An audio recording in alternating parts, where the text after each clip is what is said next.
അങ്ങനെ രാവിലെ 5:30 വാങ്ങി വിളിച്ചപ്പോ ഞങ്ങൾ ഇവിടെ എത്തി. ചേട്ടൊക്കെ അടച്ചിരിക്കുന്നത് ചാടി കയറണം. അത് പിടിച്ച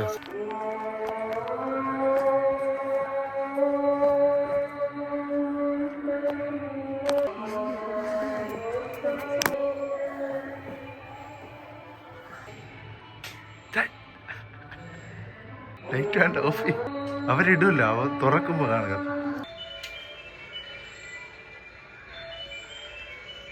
എത്ര മണി ബെല്ലടിച്ചിട്ട് അത് തുറക്കുന്നില്ല.